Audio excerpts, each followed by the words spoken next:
Anímate y apúntate a la Escuela Deportiva de Ajedrez. Hay diferentes grupos, iniciación, avanzado y adultos. Inscríbete en el Polideportivo Municipal al que más se adapte a tus necesidades. ¡Te esperamos!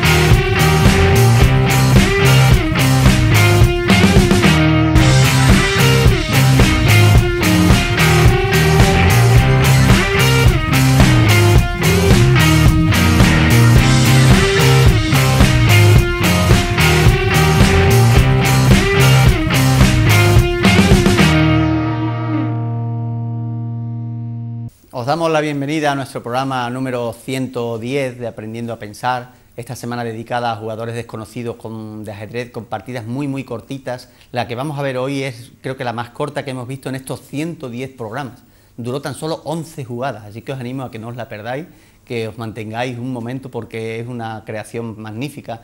Y como hemos dicho en esta semana, todos los 5 programas que llevamos anteriores a este, dedicados a jugadores muy desconocidos que no llegaron a la élite mundial, ni siquiera quizá a ser campeones de su país, pero que consiguieron crear en un día concreto, con ese chispazo de brillantez, pues una obra de arte y ganar en tan solo 10, 11, 12 jugadas, ¿no? Es lo que estamos viendo durante toda la semana y los estamos homenajeando por ello. En el caso de hoy, sí que llegó a ser campeón de su país, pero nada más, se quedó ahí, ¿no? Y entonces no llegó a ser un jugador pues mucho más reconocido. Estamos hablando de János Balogh. Es un jugador de origen húngaro, aunque bueno, todo su historial es rumano. De hecho fue campeón de Rumanía en 1930, pero la ascendencia es húngara, de ahí el nombre de János, ¿no? János Balogh. De este sí tenemos algunos datos. Es difícil encontrar más partidas de él, pero sí tenemos algunos datos. De los jugadores que hemos visto estos días anteriores, prácticamente no había nada en las redes, tan solo esta obra de arte que crearon y quedó ahí para la posteridad. Pues vamos a ver esta partida de János que duró tan solo 11 jugadas, así que en 11 jugadas fue capaz de derrotar a su rival. Este jugador representó a Rumanía en varias olimpiadas de ajedrez, así que sí que tiene un pequeño historial más amplio, ¿no? Como hemos dicho, desde finales de 1800 y quizás su momento culmen fue en la década de los 30, así que bueno, son partidas muy antiguas y por eso cuesta trabajo de recopilarlas, pero os hemos traído esta partida de 11 jugadas para que todos disfrutéis de este homenaje a jugadores desconocidos y partidas muy cortitas y brillantes.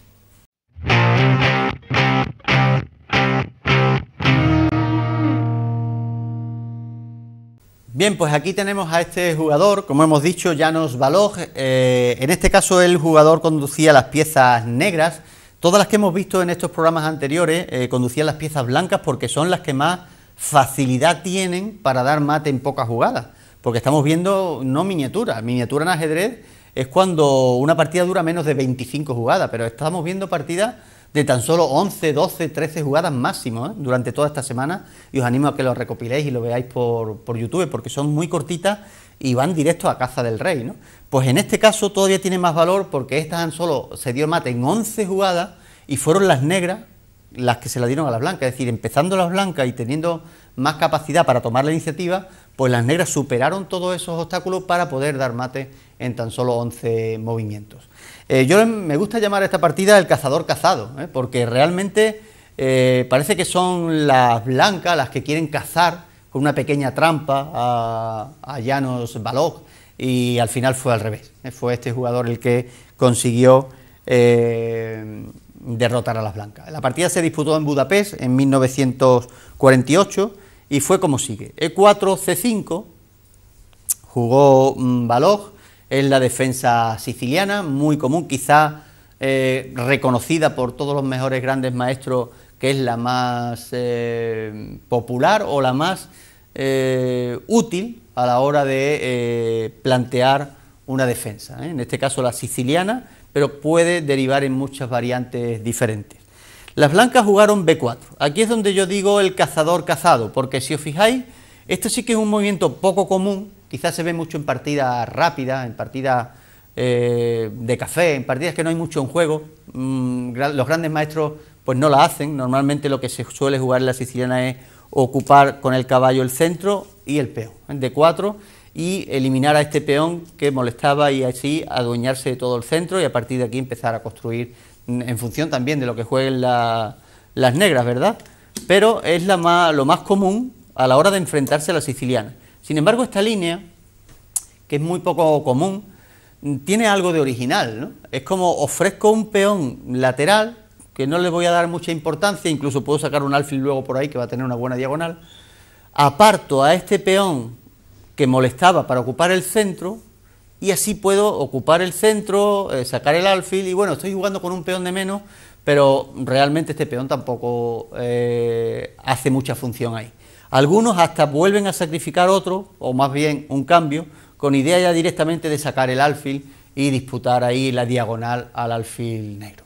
Eso sería por encima, a grandes rasgos, el objetivo principal de esta línea B4 contra la defensa siciliana. Es como un cazador, pero fijaros cómo va a ser cazado, con su propia trampa. ¿Qué hicieron las negras? Pues efectivamente tomaron, entraron en esa red que le tendieron. Las blancas jugaron D4, ocupando el centro que antes ese peón no se lo permitía, y una vez que tienen el peón en el centro, fijaros qué jugada más interesante juegan las negras. E5, una partida loca, en la que solo se han movido peones, la lucha es por las casillas centrales, aun a riesgo y aun a costa de ofrecer material a cambio de ello. Así que E5, con idea de dislocar la estructura de peones, de defender también con el alfil y de desarrollarse rápido, y de que las blancas no tengan todo el centro para ellas. Después de E5, las blancas tomaron, así han recuperado el peón que habían entregado al principio, con lo cual la partida está equilibrada en sentido material.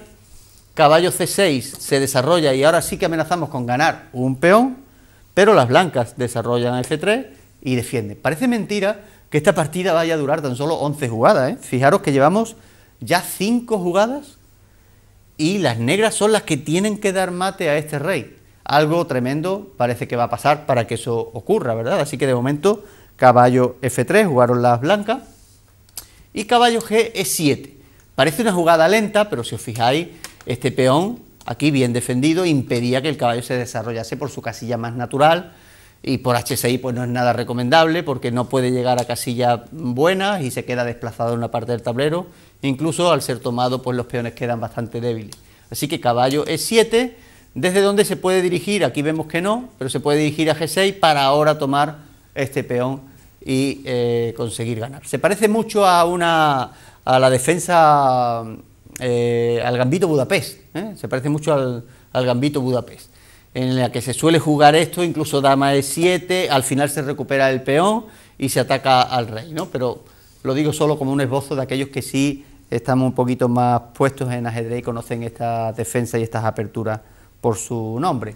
Las blancas jugaron alfil F4 defendiendo a ese peón con uñas y dientes, no quieren perderlo. Caballo G6, que ya no ataca al peón pero sí al alfil, y alfil G3 defendiendo al peón que todavía no puede ser tomado. Fijaros que vamos por la jugada 7 y la partida termina en la jugada 11.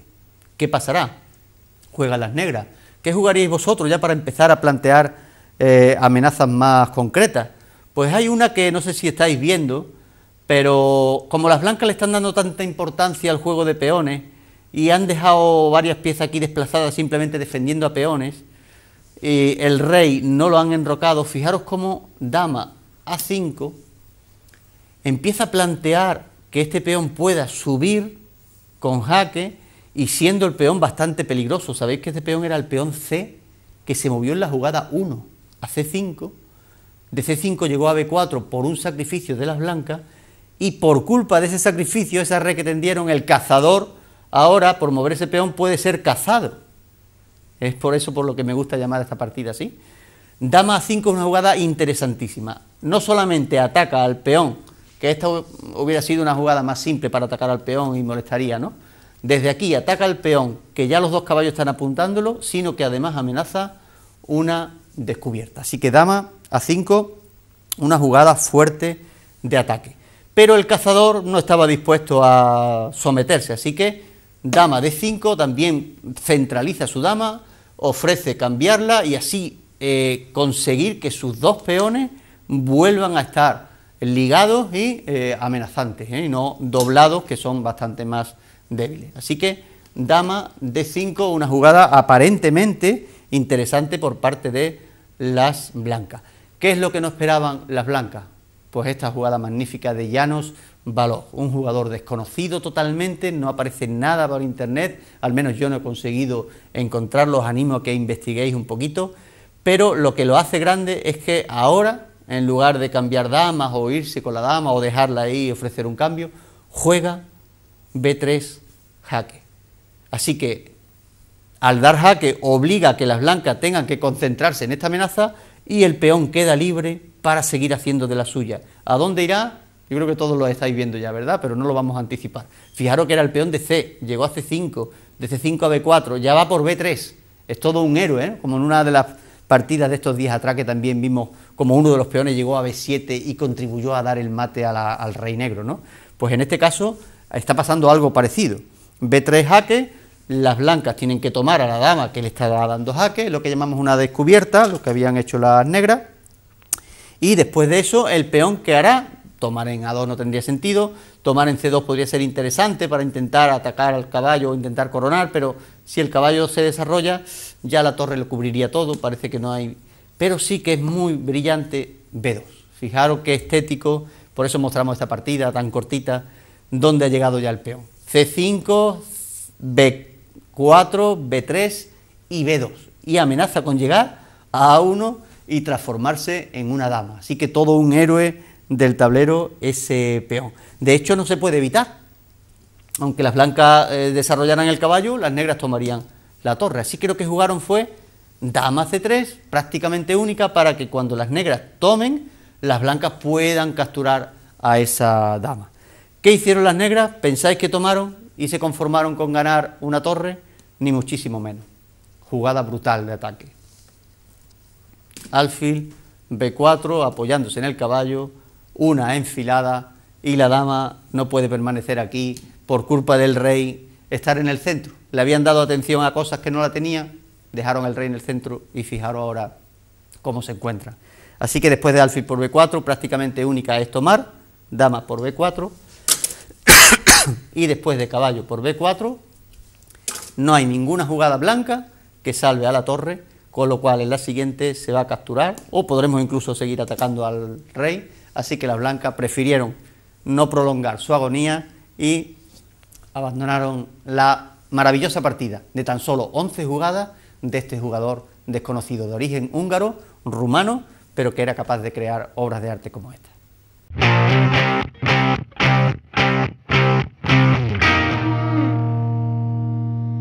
Bien, pues este era János Balogh, los que queráis buscar un poquito de información sobre él, su nombre exacto, János con J y Balogh, B-A-L-O-G-H. Este era el que era capaz de crear estas obras de arte. Quizás sí podáis encontrar algunas partidas de él, algo más de información, como hemos dicho, llegó a ser campeón de Rumanía en 1930, pero os animo a que durante todos los programas que hemos visto durante esta semana, pues busquéis algunos datos de estos jugadores que eran desconocidos y podáis traer un poquito más de luz a esos genios brillantes que quedaron ahí oscurecidos y no hay nada en las redes sobre ellos. A mí me gusta sobre todo las partidas, luego su vida personal, pues bueno, evidentemente hay historias fantásticas también en algunos de ellos, pero lo que plasmaron en el tablero se ha quedado reflejado para siempre y aquí os lo traemos y por eso nos gusta tanto este programa, ¿no? Traeros partidas brillantes, partidas ingeniosas, en las que se ve toda la capacidad del ser humano, pues de inventiva y de originalidad, a la hora de planear y de crear estrategias. Os animo a que sigáis profundizando en el ajedrez, que nos sigáis viendo, pero además pues que sigáis estudiando un poquito de ajedrez, practicándolo, jugando a un nivel un poquito mejor, buscando rivales un poquito más fuertes, o jugando en el club que tenemos aquí en Almonte, el Club de Ajedrez Gambito de Playa, o en la Escuela Deportiva de Ajedrez del Ayuntamiento de Almonte. Estáis todos invitados también al programa del próximo día, en el que volveremos con partidas interesantes y con nuevas creaciones. Así que hasta aquí el programa de hoy de Aprendiendo a Pensar.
Anímate y apúntate a la Escuela Deportiva de Ajedrez. Hay diferentes grupos, iniciación, avanzado y adultos. Inscríbete en el Polideportivo Municipal al que más se adapte a tus necesidades. ¡Te esperamos!